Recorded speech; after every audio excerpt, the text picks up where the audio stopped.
We need builders, not Boy Scouts. You don't belong here.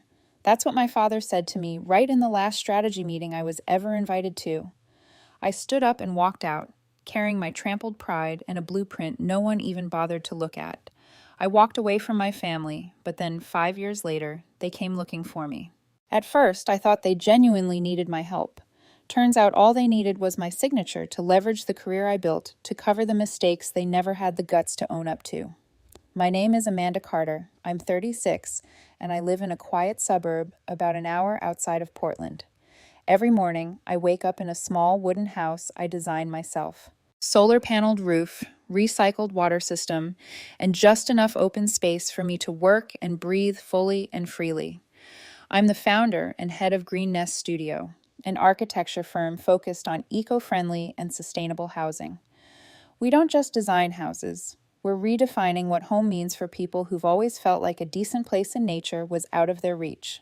From a run-down wooden shack and nothing but bare hands, a young student and I turned it into our first office. Today, Green Nest operates in 3 states with dozens of projects recognized at international green architecture conferences. I once stood on a stage in Berlin, not because my house was the biggest, but because we built exactly what the world's been missing: healthy homes that actually feel like home. And every time I look back on that journey, I quietly thank my past self, the 31-year-old version of me, starting from scratch, fresh off being cut from the family business by my father and cast aside by my younger brother. I thank her for walking away and for not wasting time trying to prove her worth to people who never wanted to see it in the first place. I didn't wait to be accepted. I carved out a place of my own, somewhere no one could take away from me. I was 31 that year. I am a civil engineer who graduated with honors from UCLA, am LEED certified in green building, and had been working unpaid at my family's company for nearly 3 years after college. I used to think that if I worked hard enough, long enough, they'd finally acknowledge me. But that Monday afternoon, I realized that sometimes it's not that you haven't tried hard enough. It's that you've been trying in the wrong place. The meeting started with a proposal from my younger brother Nathan, a resort development in Red Rock. The plan was complete with inflated numbers, an investment budget way beyond sustainable, and not a single item that met current environmental standards. At first, I just quietly took notes, but the more I listened, the hotter my neck got, like pressure was building up in my chest. When he got to the section on building materials, I couldn't stay quiet anymore. I jumped in the moment he finished. Still using red sand mixed concrete from Arizona? And what about the wastewater treatment system? I don't see it in the plans. Nathan shrugged, resting his chin on his hand, completely unfazed. The town's main treatment plant handles it. What's the problem? Realizing it wasn't just a minor oversight, I put my pen down and responded, my voice firm. The problem is that the plant's been over capacity since last year. If Jenkins, the building inspector, finds out, they'll shut this thing down before we even break ground. That's when my father cut in, clearly not pleased. I was calling Nathan out. He narrowed his eyes at me with a look that made the room feel colder. You saying Nathan doesn't know what he's doing? I swallowed hard and nodded slowly. No, I'm saying he didn't do a thorough check. And if we move forward like this, we'll get sued and lose everything. Backed up by our father, Nathan let out a soft laugh, quiet but laced with pure contempt, and followed it with a line meant to humiliate me. Typical, always waiting for a chance to tear someone else down. I turned toward him, my shoulders tightening slightly, holding myself back from reacting on impulse. I kept it simple. I'm not tearing anyone down. I'm trying to keep this company from going bankrupt over a plan that reads like a kid playing with Legos. The air in the room got so thick, I swear I heard the accountant's pen drop from across the table. Then my father spoke. He leaned forward, tapping the table slowly, his voice low and even, like he was reading a verdict he'd had in his head for years. We need builders, not Boy Scouts. You don't belong here. After my father said those words, I didn't stay another minute. I placed both hands on the table and stood up. My voice wasn't loud, but it carried even to my mother sitting all the way at the far end of the table. Then I'm leaving this company today. A soft murmur came from somewhere in the room, but it was instantly swallowed by silence. My father didn't react right away. He just leaned back in his chair, arms crossed, looking up at me like I had just said something absurd. Then he spoke, still wearing that same calm, contemptuous tone. Go ahead, but remember what I said. You'll regret this. You won't get a single dime from me. And when I'm gone, this entire company, the assets, the land, it's all going to Nathan." I stood there frozen, not from shock, but from anger. I took a deep breath through my nose and replied, each word measured, "You can't do that. I've worked here for over 3 years." He cut me off before I could finish. "Who paid for your education, huh? Who gave you a place to live? Who bought the car you drive to work every day?" As soon as he finished, I let out a bitter laugh. A laugh I wasn't sure was meant for him or myself, for still hoping he might understand. Then I asked him one last time, "So the price of being fed and educated is what? Agreeing with everything you say? Staying silent when something's wrong? Clapping for ideas that could bury this company?" He didn't answer. I just shot a glance at Nathan. A quick one, but enough to signal that I had just dug my own grave. A few minutes later, I left the meeting room and headed back to my room. I needed to leave the house that same day. By the time I walked into my room, the sun was already starting to set. Light filtered through the dusty, sheer curtains, casting a golden hue over the pile of old documents I never got around to organizing. I stood in the middle of the room I'd lived in for years, eyes sweeping across everything. Then I started packing only what I really needed. I took my blouse, my sketch notebook, a few mechanical pencils, and the black cover notebook I'd carried since college. The one thing my father never asked about, even though it held every design I'd ever drawn for the company. An hour later, I rolled my suitcase down the front steps and walked straight to my car with just under $20,000 in my account. It was everything I'd saved from small freelance gigs and a quiet bonus I earned from a subcontracted deal, something I never once mentioned to anyone in the family. And just like my father said, I wouldn't get a single dime from him. But the moment my wheels crossed the gate, I knew one thing for sure.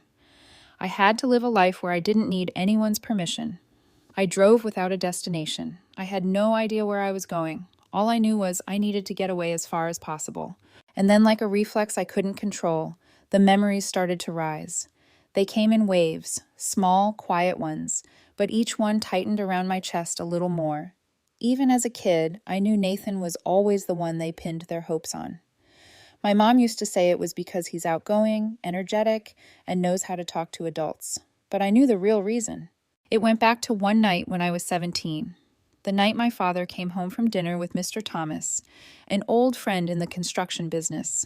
I remember exactly how he said it, voice lit with excitement. He said, "Nathan's got leadership potential. Might even be the one to run the whole company someday." From that day on, everything changed. My parents started seeing Nathan differently, and from that day on, I became his shadow. When Nathan was 23, fresh out of college and newly working at the family company, he lost a minor contract by sending the wrong quote. The client went with a competitor. The company lost nearly $50,000. After that screw-up, my father just shrugged and patted him on the shoulder. "It's okay. You learn from mistakes. Just keep going, son." At 25, Nathan was 3 weeks late delivering a project because he assigned the wrong construction crew. The client threatened to sue. I had to step in, fix the paperwork, renegotiate every clause. My father never looked at me. He just turned to Nathan and said, "Be more careful next time, but I'm proud you took on something big." And when the project was saved, when the client came back, they threw a celebration in the conference room. My father raised his glass, laughing loudly as he boasted to the shareholders and staff with pride in his voice. "Nathan takes after me. The kid's got a real business instinct." I stood in the corner holding a glass of water, quietly staring at the project plan I'd stayed up 3 nights straight to finalize. No one mentioned me. No one asked who redid the financials. No one remembered the older sister who sat in the background doing all the work nobody else wanted. I wasn't jealous of Nathan, but being erased from your own parents' lives, that feeling doesn't sit easy, and it doesn't go away. 2 days after leaving home, I stopped in a small town on the edge of Oregon. No skyscrapers.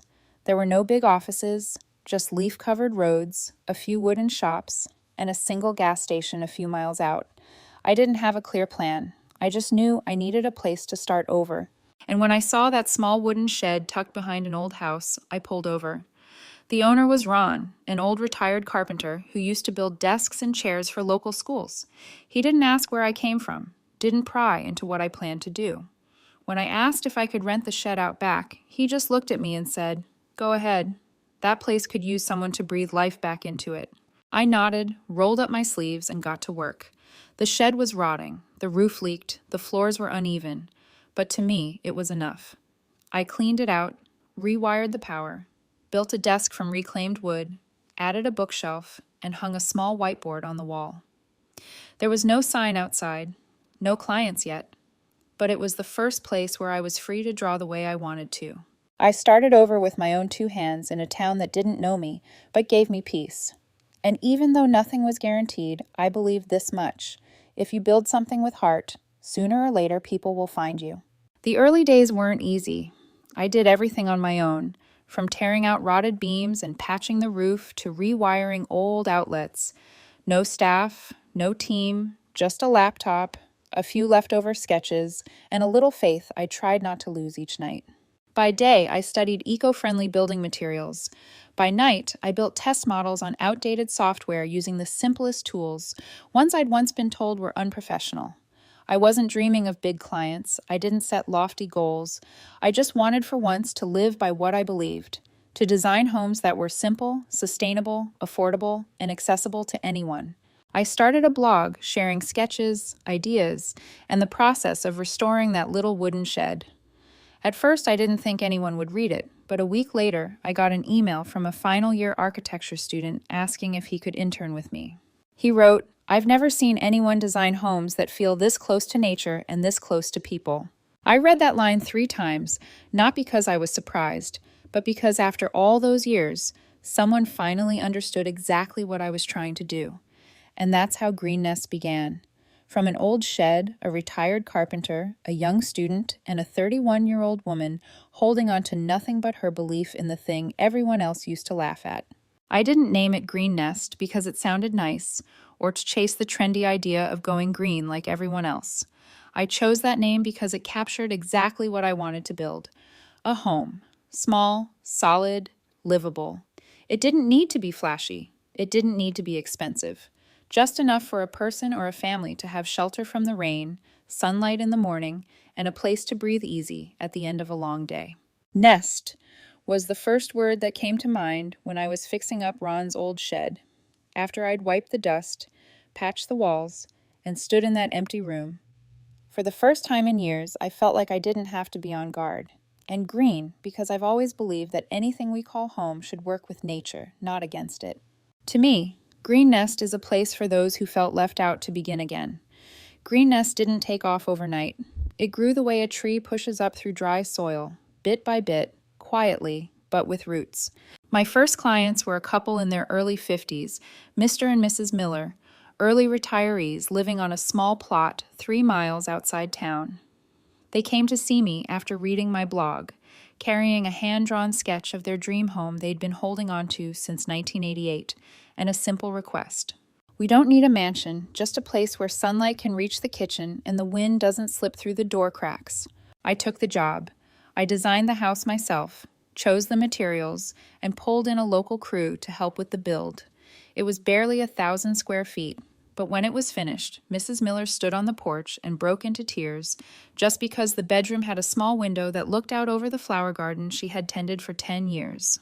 A month later, I had 2 new projects referred by the Millers. That's how Green Nest and I began to grow. 3 months later, a small design magazine in Seattle quoted my blog. 6 months later, I was invited to speak at a sustainable architecture conference.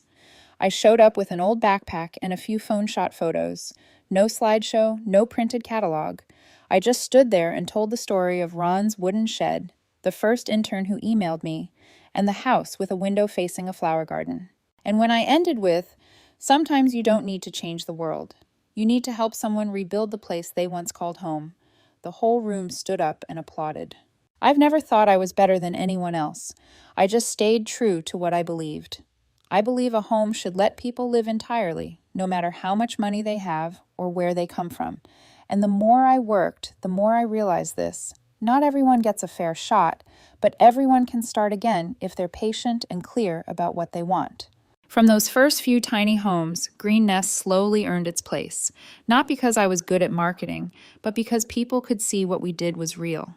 And in this world, sometimes doing it for real is the rarest thing of all. About a year after Green Nest got off the ground, I started posting some of my experimental designs on my blog. Not to promote anything, but to document what I was working on and what I was learning by living and building with real wood, real soil, and real light. I didn't expect anyone to care. But one morning, I got an email from a group of professors in a local architecture network that builds housing for low-income families. They said they'd been reading my blog and were especially struck by a 1,000 square foot home I had designed for an elderly couple. They asked if I'd be willing to help out with a small project in a remote part of eastern Oregon, 3 model homes for families in need of temporary shelter before winter hit. I said yes almost immediately. I didn't ask what they'd pay. I didn't set any conditions because this was the reason I left the old company in the first place. I never wanted to spend my life designing mansions for people who wouldn't live in a house long enough even to appreciate it. I wanted to build homes for the people who truly needed a roof over their heads, even if it was small, even if it was simple, as long as it could be called home. A few weeks after we finished the 3 model homes, I got a message from a young reporter at Tree Plus House, a magazine focused on sustainable architecture and minimalist living. She said she'd come across photos of one of the houses our team had built, especially the one with the solar panel roof integrated with a rainwater catchment system. She asked if she could interview me. Just a few questions about how I designed the house to run with almost zero reliance on the primary power grid. She sent an email first, but a few days later, she drove out to meet me in person. We sat and talked under the porch roof outside the workshop, surrounded by the scent of freshly cut wood and the sound of wind weaving through the pine trees behind the house. She asked a lot of technical questions, but what she really wanted to know was the why. Why I chose to design small homes, why I hadn't scaled up the business, and why I insisted on obsessing over every little detail as if I were building the house for myself. The conversation lasted nearly 2 hours. No recorder, no crew, just one person who wanted to tell a story and another who was finally ready to share it. A week later, a short article appeared on the homepage of Tree Plus House titled, "The Zero Energy Bill, Home and the Woman Behind the Design." For the first time in my life, someone called me an architect. Not the woman who draws up the plans, not the one who handles the paperwork, but someone with vision. Someone who understands people.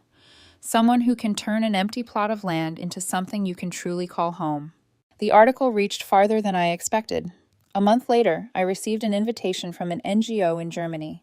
They were organizing a symposium called Ecological Architecture for the Future, and they wanted me to speak specifically about small, efficient, community-focused housing.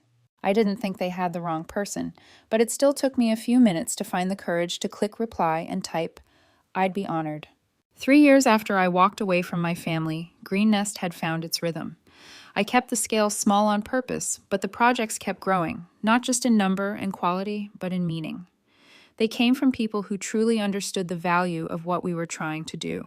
Then one day, I got a call from a community development representative in British Columbia, Canada.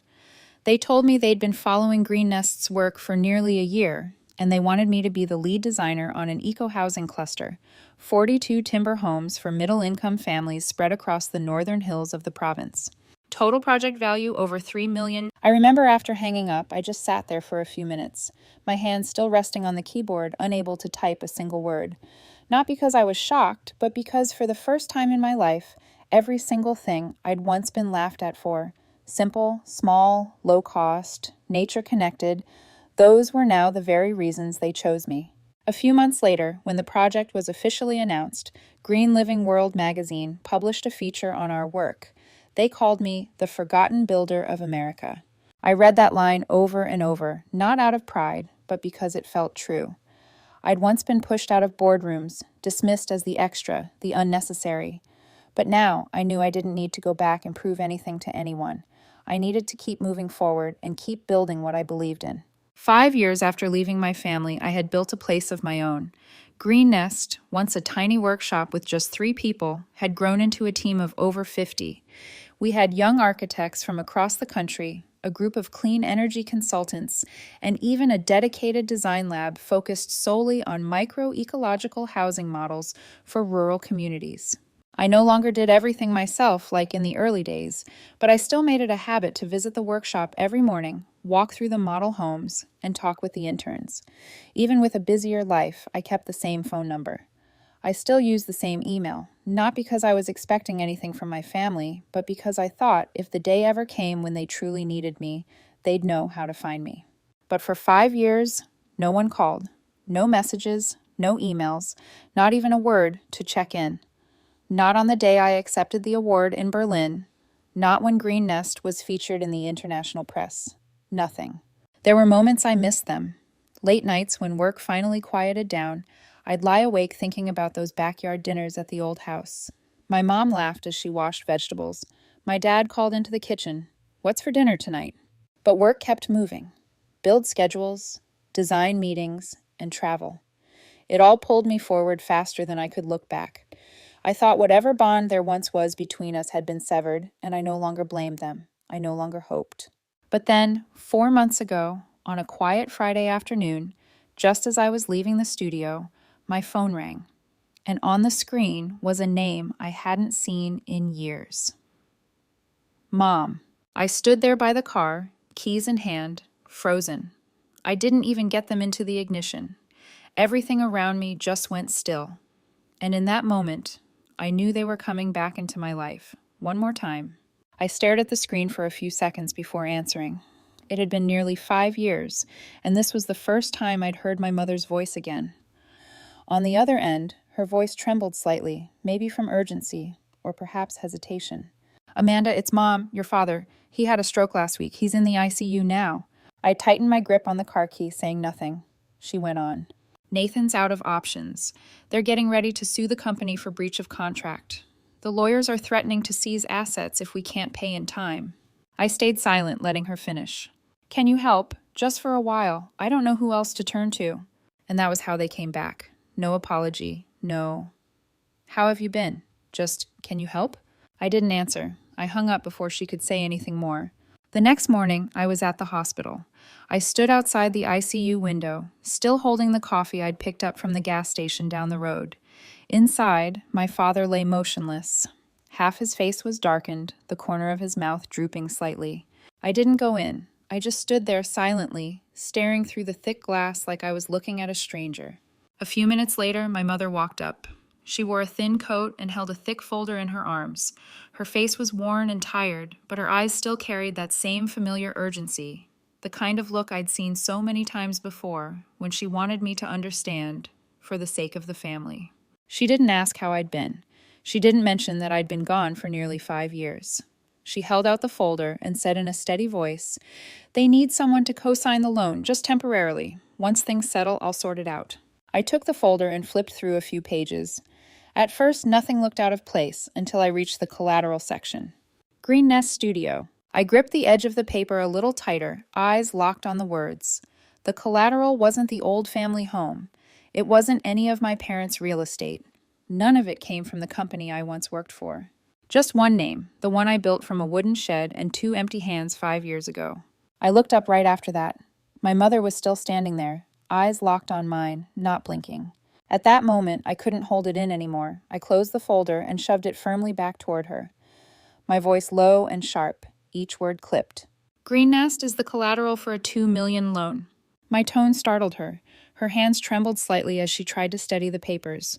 She looked like someone who just had a card turned over, one she thought she could keep hidden a little longer.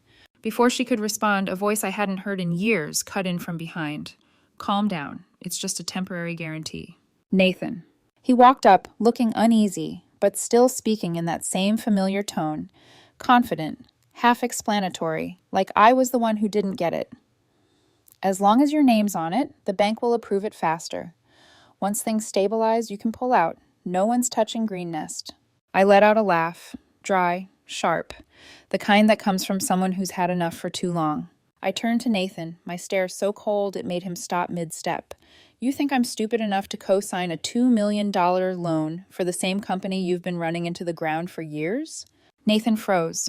My mom lifted her hand as if to say something, but I leaned toward her and cut her off. "Don't! Let me finish." I pointed at the folder, my hand trembling slightly, not from fear, but from anger. "The collateral is Green Nest. So where's the house, the cars, the land?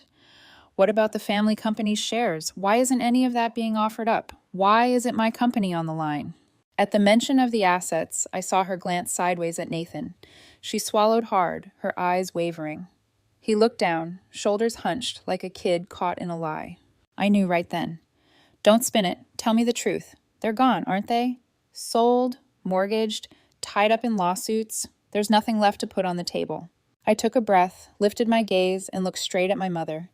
My voice was no longer sharp, but there was no space left for negotiation. You didn't come to me out of love. You came because you needed a clean name, a shield to save the same company you, Dad, and Nathan dragged to the bottom. I paused. My hands curled slowly, then loosened like cutting the final thread. 5 years. Not one of you asked if I was alive. Not a single message. Not a call. I walked away with $20,000 I had saved since I was 18, a suitcase, and the last bit of pride I had left. I was kicked out of that company with one sentence: you don't belong here. And now you want me to come back, sign off on a loan, and put Green Nest, the one thing I built from nothing, on the line for your mistakes. I exhaled, chest heavy, like I'd been carrying a weight that had just found the floor. And then I said it clearly. No, I'm not signing. Not because I'm ungrateful, but because I've learned one thing. Family isn't a place where helping out means shutting your eyes and nodding yes. Especially not when that same family left you with nothing but silence when you needed them most. And with that, I turned and walked away, leaving them behind no matter how many times they called out after me. After that day at the hospital, I cut off contact. Not out of anger anymore, but because I didn't want to keep reminding myself that at one point I was just the backup plan. I didn't block their numbers. I just stopped feeling the need to respond. And sometimes silence is the kindest answer I have left to give. And then, a month ago, I was in Berlin at a conference on sustainable architecture. I brought with me a model of a small home built entirely from reclaimed wood. I called it the Unbought House. There was nothing flashy about it, but to me, it was a symbol of a life that couldn't be bought, of a woman who chose to walk away when no one decided to keep her. When the exhibit ended, a journalist approached me. He asked, "Do you ever regret it, not going back, to save your family?" I looked him straight in the eye, not angry, just a little amused. I said, "I tried to stay. They were the ones who let me go first. I just chose to hold on to myself." Then I stepped off the stage, and for the first time in my life, I walked away carrying nothing except for peace. After the conference in Berlin, I came home and moved into a small house tucked away in the woods, not far from the office, but far enough that I could breathe without being pulled into the noise. I still draw, still teach students, still take on projects for people who genuinely need them, the ones who don't come for the name, but because they need a place they can call home. As for Green Nest, I keep it as my ground. No conditions, no outside control, because I know if I ever let someone else decide again, I might lose myself all over. If you've ever been where I was, put last, treated like the extra, only to be called back when the family needed something, I'm not here to tell you what choice to make. I hope you remember this. Pride won't feed you, but it will keep you standing. And before I end the story, I want to ask you, the one listening, was I wrong to say no when my family needed me most? Leave your thoughts in the comments. I really do want to know. And if this story resonated with you, don't forget to subscribe, like, or share it with someone who might need to hear it too. Thank you for listening. I'll see you again in the following story.